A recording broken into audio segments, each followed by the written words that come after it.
ceux qui sont dans les plus hautes instances de l'Église, le Saint-Siège et le Vatican lui-même,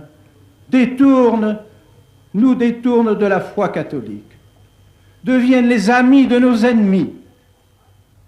Le dernier événement en date, c'est la réception de Kadar au Vatican, celui qui a versé le sang des catholiques, qui a versé le sang des Hongrois. On excommunie ceux qui gardent la foi catholique et l'on entre en communion avec tous les ennemis de l'Église.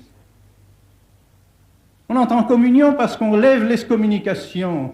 Cette excommunication qui existait, on la lève contre les communistes, contre les francs-maçons, contre les orthodoxes. Que veut dire ce baisement du pied des schismatiques, des hérétiques, ces embrassades avec les hérétiques, les schismatiques, les communistes, les francs-maçons? Nous ne comprenons plus, nous ne comprenons plus. Ce n'est plus notre Église, ce n'est plus notre Église catholique, ce n'est plus notre foi catholique. Nous voulons rester, demeurer catholiques.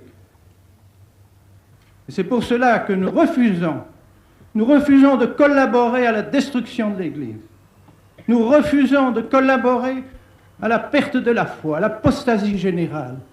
Et nous savons parfaitement que si nous ne faisons pas ces ordinations, que si nous arrêtons, on ne nous donnera rien. Nous le savons parfaitement. Nous ne pouvons pas nous empêcher de penser qu'il y a à l'intérieur de l'Église des mercenaires, des loups et des voleurs. Allons-nous prêter la main à ces mercenaires, à ces loups, à ces voleurs? Nous ne le pouvons pas. Mais nous dira-t-on, qu'allez-vous devenir? Eh bien, ce que nous allons devenir, je dirais tout simplement, notre avenir, c'est notre passé.